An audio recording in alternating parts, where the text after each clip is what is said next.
I have to make a little correction there. I'm not a pure mathematician, I'm an applied mathematician, you see. And that makes a big difference. So there's a George over there who's a pure mathematician, and I'm Max, the applied mathematician there, so there you go. So, well, applied mathematicians are very, very suspicious of their own discipline. And the reason why they are is because of the fact that, essentially, we believe that our discipline is sort of unreasonably effective at representing the real world, because so much of the world can be modeled using applied mathematics. To give you an example, if we take something like electricity in circuits, then some of you may know that you can model this just like water in pipes. In fact, pretty much the same kind of equations can be used to represent the two situations. So there's this enormous similarity between the two disciplines. And also, you may not know that you can also model a flock of birds using the kind of equations that you would use to model turbulent fluids. So it's almost as if you have this, you can think about it this way, think about the flight of flocking animals as almost the same as the flow of some kind of fluid. And it's sort of, in a way, upsetting to me as a mathematician to learn that people who study animal behavior have never read a scientific paper on turbulent fluids. And this is actually this is the point I'm going to make, is that this is one of the things I want to talk about, which is that a lot of scientists very, very rarely talk to each other across the disciplines, and they should be talking to each other. And so, in essence, when you get this math bug, if you like, which is what I wanted to try and get you to think about. So it stays with you, really. So now, in my PhD, I studied abstract algorithms. So these are algorithms for predicting the future just based on data. So you combine some algorithms with data to make a prediction about the future. And, well, doing an applied maths PhD, actually what you need to do is you need to have some kind of practical application. So it's not enough to have some fantastic theory. You've got to also be able to show how it actually makes some difference in the real world. And when I stumbled upon this amusing kind of niche area of the biomedical analysis of digital voice signals. And this is a funny area because what I discovered is that since the 1940s, it sort of grew out of clinical work. So clinicians were actually trying to find ways of analyzing voices for medical purposes. And the way they were doing this is by using oscilloscopes and tape recorders. So they would record somebody's voice on tape, and then they would use this, use an oscilloscope to look at their voice. So pretty much all of the science behind that had been invented in the 1940s by guys marking sort of features of voice signals on oscilloscopes. So they'd come up with little algorithms to do this. And what I wanted to do was I wanted to try and apply a whole area of maths called machine learning to this problem. It's a new area that's only really started to mature in the last 20 years or so. And what I was able to show is that by combining machine learning methods with data collected from digital voice recordings, I can make predictions about someone's health status that were more accurate than clinical predictions or using these algorithms. So the point I want to make about this is that this is a purely mathematical invention being applied to a real-world problem and coming up with an answer that is more accurate than an answer which is based on clinical knowledge. So I'm happy to say, of course, that made my thesis, so there you go. And after graduating, I then collaborated with a hydrologist and an economist. Now, these two people very rarely come together. You'll find them in completely different departments in universities or completely different places. They don't really want to talk to each other very much. So I dragged them together, and what we wanted to do is we wanted to try forecasting the weather using data and algorithms. So let me give you some idea about what what weather forecasting is like. So the Met Office in Exeter, it has millions of pounds worth of supercomputing hardware and ranks of PhD qualified meteorologists, atmospheric physicists. And their goal in life is to take the observations of the weather, to solve the equations of atmospheric dynamics, and to make predictions that you can then use in order to know whether you should take your umbrella out today or not. And a lot more than that, obviously. So you would think that taking a laptop with some algorithms, a bunch of data, and then trying to make forecasts and trying to out-forecast the guys in Exeter would be foolhardy. So you would think. But after a lot of effort, what we discovered is that we could come up with algorithms that by crunching the data were in many cases able to make predictions. For example, in rainfall data, this is where we worked, that turned out to be as accurate as, and in some cases more accurate than, forecasts produced using supercomputer numerical weather forecasting. And also, another sort of depressing thing in a way that we found is that in some cases you can do really dumb things, like something that anybody can understand. I give you an historical amount of data, and I say the amount of rainfall that fell on this day is so many millimeters, and I give you a big historical data set of that, going right back to the 1700s, say.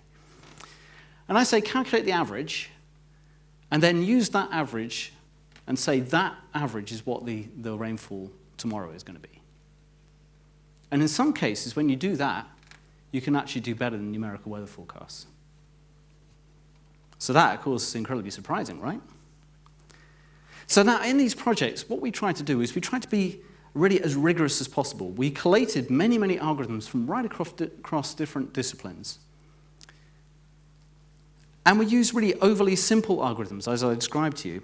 And to minimize selection bias, what we did was we used machine learning algorithms to ruthlessly throw away all the algorithms that weren't giving us good predictions. So as you can imagine, this machine learning algorithm implemented in the software doesn't care who wins, because it doesn't have to get funding, doesn't have to get publications, it hasn't got pride. So all it does is it just finds the best algorithms, the ones that make the most accurate predictions. But still, this led to impressively accurate predictions. And of course, success like this makes me very suspicious, and it makes other scientists very suspicious. What's going on? So this really worried me. So we had long conversations with colleagues about this, where we tried to thrash out what was going on here. Was there some kind of hideous methodological error that we were making? Were we overlooking something that was really wrong in this? So with collaborators, what we did was we put together a test, a really rigorous test. What we wanted to do is we wanted to try and break this approach of taking the data, combining it with algorithms, and making predictions to that. We wanted to just make that fail, find a way to make it fail. So we assembled 30,000 data sets from right across different disciplines, from hydrology, geophysics, astrophysics, acoustics, biomedicine, molecular biology, and many others, finance, for example, included. And we implemented 9,000 different algorithms. Now, to give you some idea about the scale here, 9,000 different algorithms means, compare this to 5 algorithms that might be done in a single study. So it's orders of magnitude more effort. And what we did was we exhaustively applied each algorithm to each one of these data sets. And we removed all of those algorithms that weren't giving us the highest prediction performance across all these different data sets. And after 2.5 years of work and some very tired graduate students, what we found is this very revealing picture. We found that many prediction problems from right across the literature could be accurately solved in this way. And the winning algorithms are the ones that they weren't necessarily the ones that would be supported by the disciplinary knowledge, the specific thing that expert would tell you would be the right thing. That isn't necessarily what would happen. So I'll give you an example. This is a very long-standing biomedical engineering problem. And this is detecting seizures from Eeg recordings. Now, this is very important because of the fact that if you can detect a seizure, then you can do something about it. And there's a long-standing history of this in the literature. going back some 40 years or so. But we found 150 algorithms alone, each could detect seizures with very, very high accuracy. So, for example, we found some other really weird things, like really simple things. So, for example, if you take the average heart rate, you can detect whether somebody has congestive heart failure, just from the average. Now, what of course is quite scary about that is that the literature is full of very, very elaborate algorithms that have been set up to try and do that. And what that really shows is that they are unnecessarily complex. A lot of effort really has been wasted there. So I want to take a step back and think about what's going on here. There's a way of thinking about science. You can divide it into sort of three big main categories. There's experiment, there's theory, and there's computer simulations. Now, what we're doing here doesn't quite fit with this, because it's not just doing simulations, because we're combining large amounts of data with algorithms. And it's not just statistics, because many algorithms have no obvious statistical interpretation either. And we're also taking very extended measures against so-called data dredging, which is where you find spurious results that arise purely by chance. And then we're using advances in machine learning and exploiting very, very heavy computational resources to do this kind of thing systematically that would just be impossible manually today. So I'm going to ask this question of you just to think about it for a bit, which is that, is it possible that this way of doing science is a new way of doing science, a different approach to scientific inquiry that is now only really possible when you combine large amounts of data with large computational resources? So no, I don't know the answer to that, but I'm really not the only one who's asking that question, because of the fact that there are there are groups of people who are already doing this in practice. For example, computer scientists often do this. And there are people who do forecasting competitions in stats who have really already accepted that this is their way of doing science. This is their way of asking important questions and learning. So what can we learn from this approach? Well, first of all, we need experimental data. In science, actually, and in industry, there's too much protectionism about specific kinds of data. Often this data is very hard won by the people who collected it, or it has some proprietary value to it. And so there's a lot of politics about getting access to this data. And that's a real shame, because without the data, we can't reproduce results. And if you can't reproduce scientific results, how do we know that we're making progress in science at all? Because if you can't reproduce somebody's results, the whole edifice of science is, in effect, pointless. Also, these approaches, by using machine learning to ruthlessly throw away algorithms that don't work, we're not prejudging. So now, this means that there's no real vested, if you like, interest in one algorithm surviving over another. And what that means is that it's very important to be entirely dispassionate, because that is one of the other cornerstones of science, objectivity.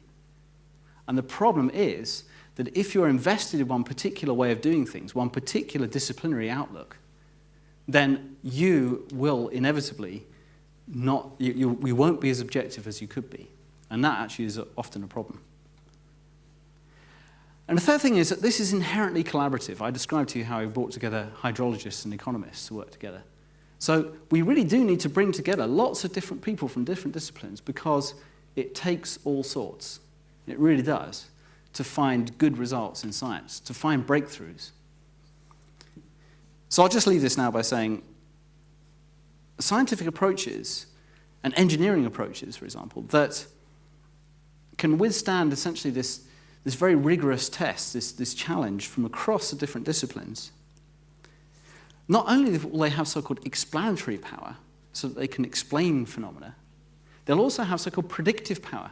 And predictive power is what matters in a knowledge economy. Predictive power is the thing that allows weather forecasting to be useful. If we don't have predictive power, we really don't have very accurate forecasts. So, for example, in climate science, if we can't predict where the temperature is going, we don't have predictive power. And that's very, very important. So by passing this test, what these theories will have done is they will have a lot of confidence in them that they can survive a challenge from right across different disciplines. They'll survive a challenge from all different directions. So I think what this approach teaches us, essentially, that by combining this dispassionate objectivity with large amounts of computation and with data that's freely shared amongst people and amongst researchers, that somewhere a next big breakthrough will occur, and we don't know where it's going to come from. So the best we can do, really, is try to set up the conditions to make that happen. Thanks.